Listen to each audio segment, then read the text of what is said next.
Okay, Trenny and C here with Chris Reed. We're at Shelter Point Distillery, and Chris, you're gonna do a little tour for us, a little distillation tour, right? Absolutely. Now, one of the nice things about Shelter Point is that we have all of our equipment that we use for making spirit all in the one location, so it's nice and simple to talk you through. I'm going to start you off with our mash tun here. This is the process that we use to soak the grain in hot water. We'll grind that malted barley up into a rough flour known as a grist, and then we'll add a ton of it at a time into this mash tun. It's like a giant saucepan, and we add in 6,000 litres of hot water. That hot water activates the enzymes in the malted barley, so it can convert all of the carbohydrates in that barley into sugars. That process takes about kind of 5 or 6 hours. In this mash tun, we've got blades which cut through and stir everything up to keep everything mixing around, and that's just allowing the hot water to get into all elements of that barley. At the end of that process, we've got about 5,000 litres of a warm, sweet liquid. All those sugars have dissolved into that liquid, and we'll pump that into our fermenters. The 1,000 litres of liquid that's been left has been absorbed by the grain, and we'll pump that out the back into a waiting truck, and that goes off to a local dairy farm to become cattle feed. Now I'm going to walk across to our fermenters. We're going to pump it under the platform into our fermentation tank. So if you want to follow me along this way.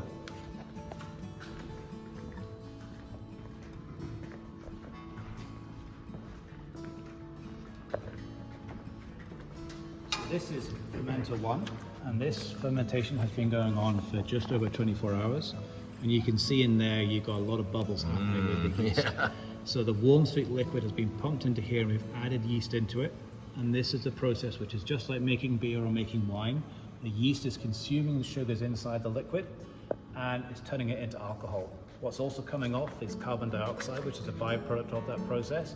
Now, if you were to take a deep breath from there, you'd probably feel a little bit lightheaded, maybe even a little sick, because carbon dioxide is not good for you. Do it, Trenny. But you can get that kind of yeasty sensation in the air, and that's the yeast working away. Now, we do a 7-day fermentation here. That's a lot longer than many distilleries do, and that extra time gives a lot of time for the yeast to really work, consume all of those sugars, and create a lot of extra flavor as well. So we've got some different compounds being produced as the yeast is getting a bit stressed towards the end of that fermentation process. All those compounds mean extra flavors that go into our spirit. At the end of this process, we've got what's called a distiller's beer. It's about 7% alcohol.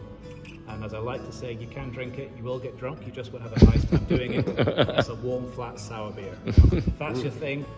Sour beer, yeah. Sounds like. But for most people, they prefer the end product. So we're going to move from here now towards our wash still, because we'll pump the beer from here into our wash still, one of our nice big copper full-size stills. So we're going to walk around to the other side. Yes. Trenny's finished running this Smack that. And we're going to stick the flashlight in there too, so you can have a little look inside there. So the wash still is basically a giant kettle. As you can see on the inside here, it's 100% copper. This is about 1/4 inch thick copper all the way through. And what we're doing in here is we're warming the liquid up, we're heating it up again. Those rings that you could see on the inside, they are rings that are filled with steam. We've got our boiler in the back, it's going to fill those rings with steam. It's going to bring the temperature of the liquid back up. And we're going to work on the fact that while water boils at 100 degrees C, alcohol boils at 78 degrees C. So as we're coming close to that temperature, the alcohol is actually boiling off within the liquid, and it's going up the chimney. You can see the chimney runs up to the top, goes across that line arm and down, and we've got a higher concentration of alcohol going across the line arm. Now we do water, and so what's going to come off here, off the spout that you can just see through the window there, that's going to be the wash coming off there. That's going to be about 25% alcohol. So we've made a nice big step up from 7% to 25%. But that's not enough to be whiskey. Whiskey legally has to be 40% alcohol, so we need to do it again. And this time we use our spirit still, which is the one that's just on the side here. Now if you look inside, it's very similar in terms of the process. We've got those rings on the inside which we fill with steam, but you will notice that this still is smaller. It's only a 4,000 litre still rather than 5, and that's because we've got less liquid. We've left some liquid behind in the wash still. But apart from that, the process is pretty similar. We're going to heat everything up, we're going to boil up the alcohol, within that it's going to go up the chimney and across the line arm.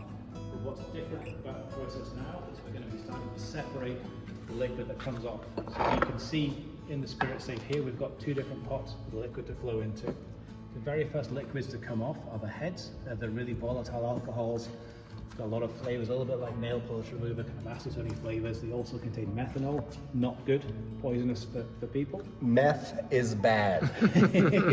That's a lesson you'll need to take once. Yeah. But we really don't want to put that into the alcohol, so we put that into the heads tank, which is a little bit off to the side. However, our distiller is constantly nosing what's coming off the still. He's nosing it to tell by the smell, because there is a notable change in the smell. And you get what comes after the heads is the hearts, and the hearts is the good stuff. That's what I want to put into the barrel. We've got a little sample of it here for you. As you can see, the hearts is completely clear. Looks like a gin or a vodka. All of the colour that goes into Shelter Point whiskies is coming from the barrel. Everything else is just what's there. So we have the hearts there. That is a really nice, clean, creamy, malty liquid that is the new make.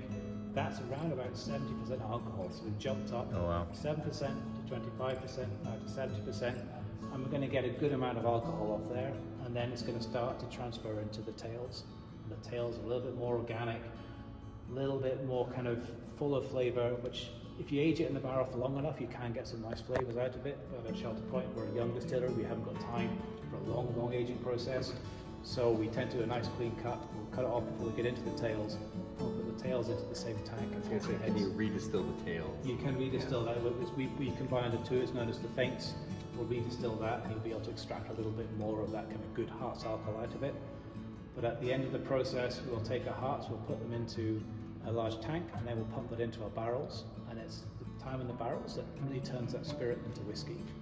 And that time in the barrels is a totally different process. We can talk about that at a different time. In terms of distillation, then that's a wrap. Awesome. Thanks so much, Chris. Awesome. Thank you. Appreciate it.